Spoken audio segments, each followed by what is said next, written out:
welcome to episode 1 of the Spinning Dreams podcast. My name is Laura, and I'm coming to you from England, near Oxford. And yeah, this is my first time recording a podcast episode, so I hope you like it. I feel a little bit nervous, as probably most people do when they're recording for the first time. But I've been wanting to do this for quite some time because I've been so inspired by a lot of the other podcasters that I've been able to watch and kind of get to know through watching their podcasts. And I also just have a lot of creative thoughts and ideas that I thought would be fun to share and just have an outlet for talking about. So yeah, I hope you enjoy it, and I look forward to spending this time with you and perhaps getting to know you in the future.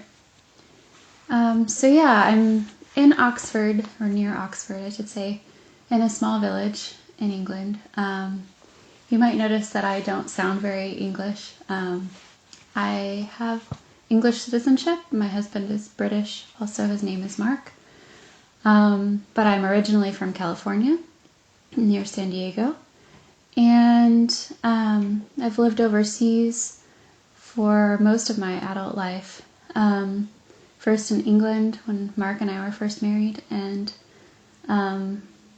more recently in Tanzania over the last 8-10 years. And we now live in England. We've just recently moved here though, so we're in a transition. We're in a temporary house right now, and we'll actually be moving, hopefully, in the next few weeks, but with the way that things are right now, I'm not sure how quickly we'll move. So we'll see how it goes, but I thought it would be nice to start a creative journey while we're in transition, because I thought it would be fun to take you along on our adventure. So yeah, that's a little bit about me and where I come from, and I'm sure you'll learn more as I record more and get to know you better. So yeah, I have my notes here to keep me organized, hopefully. And I'm going to follow kind of the ordinary podcast structure where I talk about my knitting, this is mainly a knitting podcast. I probably should have said that in the beginning. But also I'm interested in other creative things, like I like to paint and draw, and I like to sew occasionally. And I really like being in nature, so I really like gardening, and you might see some of those types of things as well. And I would love to learn to spin. I've done some drop spindling and really enjoyed that. So that's kind of partly where the inspiration for my title came from, Spinning Dreams. I would love to learn to spin on a traditional or a bigger spinning wheel someday. That would be really nice. And I love to dream, so I'm a daydreamer for sure.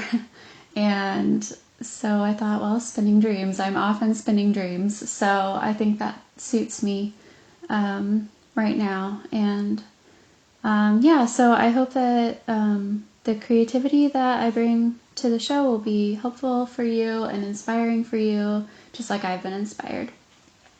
So I'll just go ahead and get started now on my knitting, and I'll go into my finished objects. So let's get going on that. I'm going to have a little bit of tea to start with here. I'm just having lime and honey tea. That's my normal day-to-day tea.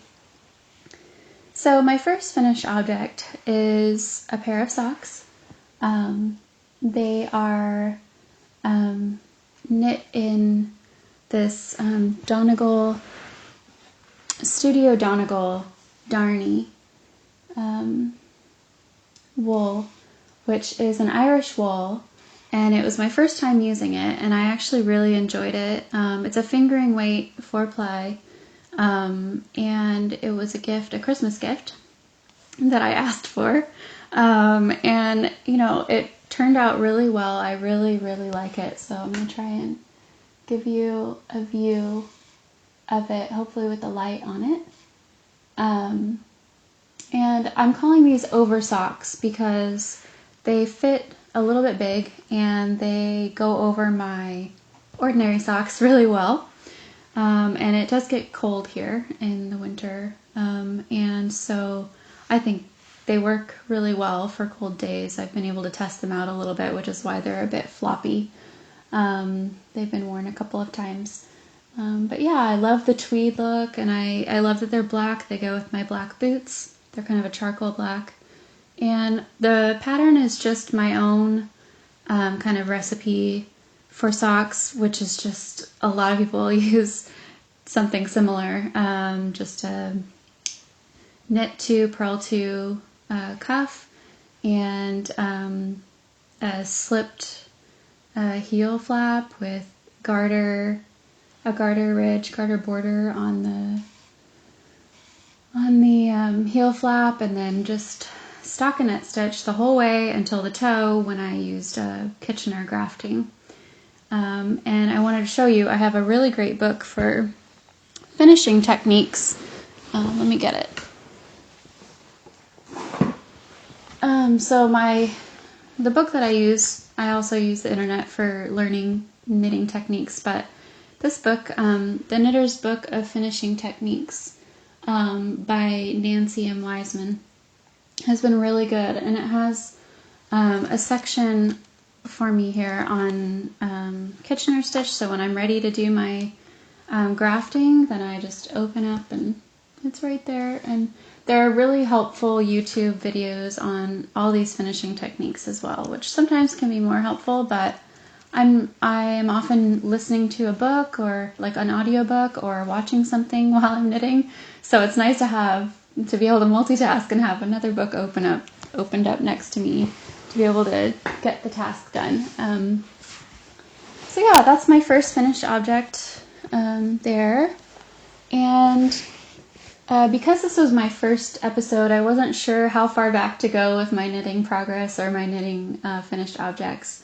So I went a little bit back because I thought it would be more interesting to show a bigger object. And this one is for my husband. This one was knit for my husband for this year, but it was a lot earlier this year. And it's the Riddari Pullover, which is a very popular pullover. And it was my second time knitting color work, and I just think it turned out really well. I really love the colors that I chose for it, and I was inspired by some other knitters as well, I should say, by their color choices for the Riddari, and I think Quietly was one of my inspirers. So if you go onto her Instagram, you can see it was a while ago, but she did knit one with the similar colorway. I think she maybe did white all the way up, or the creamy color all the way up to the neckline, whereas I did the black there for my husband. I thought it was maybe a little bit, it would match his hair a bit better because he has dark hair. But yeah, it's Let Lopey. It's my first time knitting with Let Lopey, which I have here. And most people know about Let Lopey. It's the Icelandic wool, and it's rustic. It's a little bit scratchy for some people, I think. But I think it's just super warm and really durable from what I can tell. And it was, reasonably priced, which is really nice for a sweater as well. So yeah, that's the Riddari pullover for my husband, and he's worn it a couple of times and it fits, and he looks like he's ready for the snow, so I think it's a success.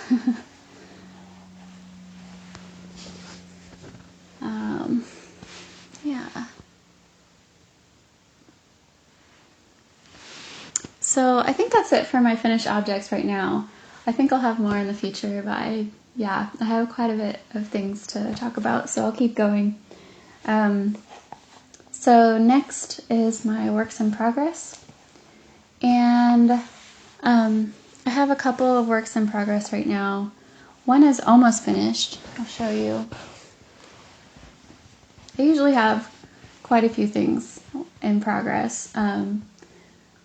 If I have a project that I've planned out really well, then I'll usually be monogamous. But if I am not sure about the idea and it's kind of come together really quickly, then I often find that I stray to other projects. So I think in the future I'd like to try to plan a bit more, because I tend to enjoy and love the end product a bit more when I plan a bit further in advance. But anyway, I have a couple of works in progress on the go. This is really beautiful wool that was gifted to me this Christmas as well. And I've made a pillow cover. It doesn't look like a pillow yet, or a pillow cover even. It's the front of the pillow cover. And I'll add a fabric, backing, and probably the whole pillow will be covered in fabric. And then I will stitch this onto the front of the cover.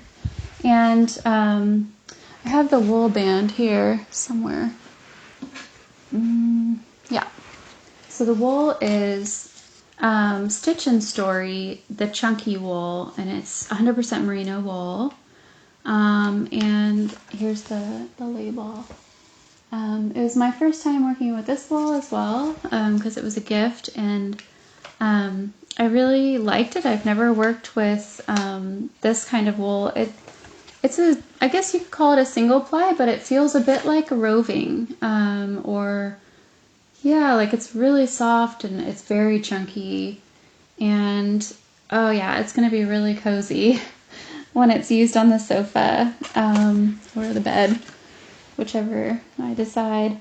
Let me see. The pattern here for this is called the Farmhouse Granny Square.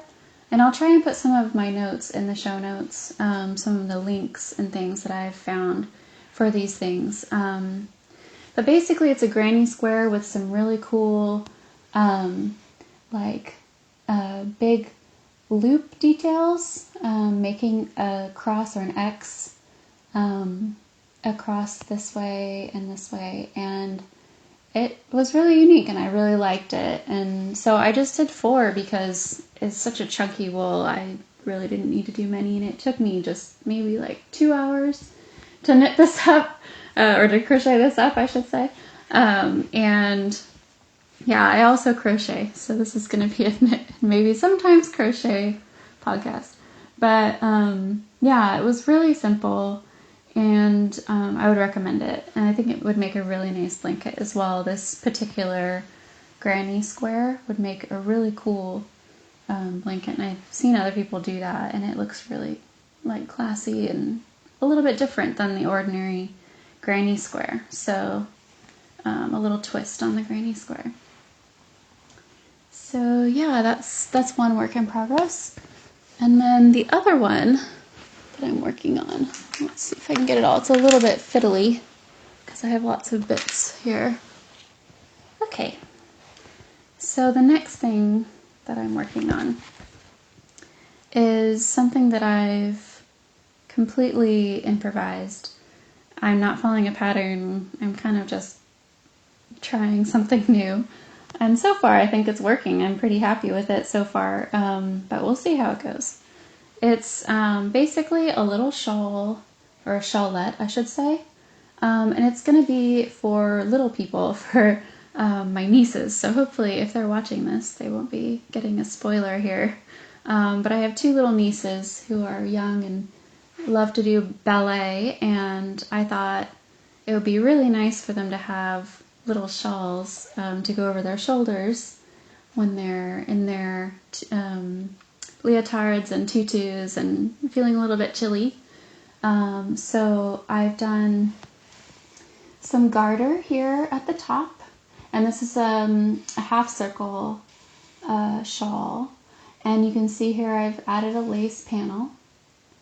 And at the bottom here, this will be the last section, I think, is going to be just like a simple stockinette with a few like eyelets, yarn over eyelets. So it's very simple and super soft because I'm using some really nice wool that I originally bought for myself, but I've been doing some color analysis on myself over the last year and discovered quite a few things about what colors work for me and what don't. And I have, I think, quite a wide range, but I'm still learning what I love and what I don't love. And while I love a lot of colors, I'm trying to narrow it down a bit. So I've decided to gift this instead of keep it for myself. But it's a really nice wool. It's a Rowan wool, and it's called Silky Lace. And this is in the colorway Amethyst. So this is the base of it mainly, of the shawl. And it's a really soft, lightweight, super lightweight wool. And then on the top here, so I've used that as a base. You can see here, it's kind of underneath this pink, which is a drops wool. It's a silk merino, or silk mohair, I should say. So it's a really soft, fluffy, it has that mohair halo. And it's kind of a light pink, like a dusty pink. Yeah, it's very girly to me. It'll work on my nieces, I think. And the lace section is two mohairs held together. It's this purple, or kind of a silvery purple mohair, silk mohair, called Ito Sensei, and it's in the colorway Crocus. So those held together are really nice, I think, and they're super fluffy. They create a really nice big halo. I don't know if you can see it. And that's just going to be around their shoulders. Hopefully it'll be kind of sitting right at their shoulders where the lace will be, and will be kind of a nice, delicate touch, and hopefully make them feel very elegant in their ballet costumes. So that's the second work in progress that I've been working on, and it's been really fun because it's a design and that I'm doing. And I do like to design occasionally. I'm not prolific. I don't do a lot of designing, but I find it really stretches me.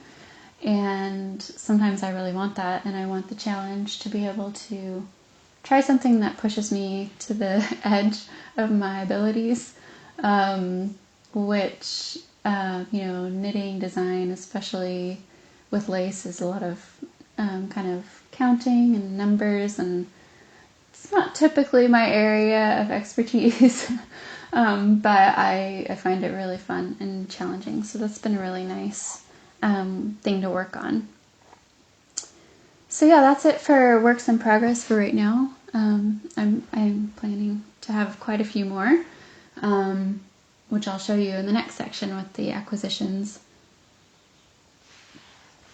So acquisitions and wool that I've brought into my home and have plans for. I have quite a bit in my stash right now, not like a lot of other people.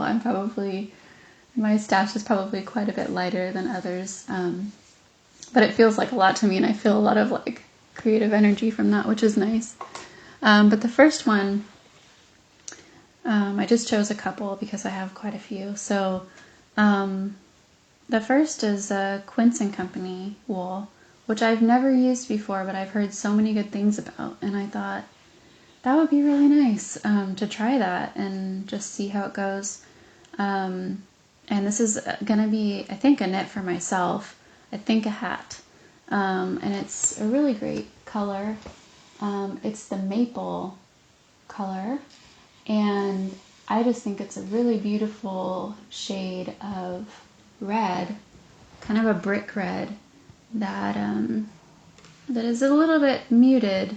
It's not super harsh, and I think it could be a hat for the winter or for the autumn. And I think that'll be lovely. And it feels super squishy. It's Quince & Company Lark, which is 100% American wool, it says. And so I have a couple of these to make myself a hat. And I have no idea what pattern I'm going to use yet, or if I'll make up my own design or what I'll do. But I am looking forward to working on that sometime soon.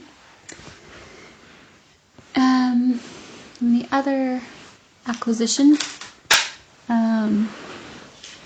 is, this one is really special to me, because last year my husband and I and some friends were able to go to Europe together and have a holiday, which was really special. And one of our destinations was France, and Paris in specific was one of the stops. And so we were able to stop at some of my favorite shops that I'd only ever really heard about and seen online and never really been to. But La Bien-Aimée is one of them that I really wanted to go to. And so I was able to go a couple times actually and get some of their beautiful wool that I've only seen others play with. And so I got myself a good stash for me to work with. And so yeah, I've got this beautiful, beautiful green. And it's called Emmeline is the color. And it's just a really kind of a dark blend of greens, kind of like sea green, or it has a little bit of a blue hint to it, a darker blue, I'd say, and some emerald in there as well, I think, some lighter shades of emerald. So it's really beautiful, and that's the Merino DK. And then I got something to match that really well, and I had help with the people who work there are so helpful, and it was really fun to be there. It was such a great energy in that shop. But yeah, so this is their mohair, silk mohair, in the same colorway, the Emmeline again, and it's just so sparkly and pretty. It has such a sheen to it. It's just really fancy to me, and feels really good. And I think I'm going to combine them. And so they're going to really play off of each other in a really kind of elegant, romantic way to me. And I'm hoping, my goal is to knit the Magnolia, I think it's the Magnolia Chunky cardigan for myself for an evening sweater, because I think this would make a great evening cardigan. And I also got some buttons to go with the cardigan, because it calls for a few buttons. And at the shop they had quite a few to choose from, so it was kind of hard to choose because they're all so beautiful. But they're handmade, and I'll show you. I'll put it next to the wool. They're blue, so they're not quite the green that the wool is, but I thought it would maybe look kind of cool to have the blue, a little bit of a contrast. They're shiny, they're glazed buttons, and they're some kind of a clay or ceramic, and so they're natural looking, and they look, I think they'll look really special with this cardigan. So I'm really excited. I feel so happy that I was able to go to La Bien-Aimée and just see it and feel the energy of that shop. It was so exciting there to me. Just really buzzing and really fun environment. And beautiful wools, of course. Lots of yarn, lots of wools to choose from, and really helpful people there at the shop. And yeah, I think that's it for me for acquisitions and future projects for now. So last, I wanted to just share maybe something that I'm reading right now. I really like to read, so I have quite a few books on the go. And so yeah, right now it's not knitting related, but it is to do with nature, which is where our wool comes from sheep in the big wide world. And this book is something that is really cool. It's one that my husband and I are reading together. He reads it out loud to me, just Around the World in 80 Trees. And it's just a beautiful book about trees around the world. It's written by Jonathan Drori, and the illustrations are by Lucille Clerc. And it's really well illustrated, I have to say. It's really well written as well. But the illustrations, being an artsy kind of gal, I really love looking at each illustration. I could look at them for a long time. And I think that it would be a great addition to any library. So for example, here's one, the date palm from Egypt, and it gives the Latin name as well. But here's an example of the illustration. And you can see, I don't know if you can see, I'm hoping you can see just some of the detail of the illustration. It's just really beautiful. It's one of those, it's almost like a coffee table book, but there's such good information in there that it won't just sit on your coffee table. And I'm not being paid to say all this, but I'm just a really big fan of this book, and so I thought it would be something to share to hopefully inspire you to read. It's a very easy read in that you can read a tree a day, and it's just like maybe just over a page per tree. So it's one of those books you can read before bed or something like that, and just enjoy a peaceful moment learning about nature and the rest of the world. So that's that. And I think that's it for me. I'm hoping along the way, as I record more and share more about my life and what's going on creatively with me, that I'll be able to share more about coming up our move, which will hopefully be soon, and into a new space, new creative space for me, which I'm really excited about, and I'm really hoping be able to make it our own as a couple, and then just for me creatively to set up a studio space, whether it's just a corner or what, it's fine, but just to feel like we're settling somewhere will be really nice. So I'm hoping to share that with you. And another thing I'm really looking forward to is getting to know local farms and local producers of wool, and I have no idea what's out there. I feel like there's so much research to be done, and I love looking into things like that and discovering new people out there who will become new friends and show me new things about wool production in different areas of the country. So I will keep you posted about that. So stay tuned. We'll see what happens. And I am just really grateful that you stopped by and took a look at my new podcast and just took the time to hang out with me. And feel free, if you enjoyed this, to like and subscribe, of course. But also just leave a comment to say hey and let me know who you are and where you're from. Love to get to know you and be part of a community together. So for now, enjoy making, enjoy knitting and spinning or sewing or whatever it is you enjoy doing, and just enjoy the peace that brings you like it does me, and may you be inspired and just full of joy in the next weeks before I see you again. Take care. Bye.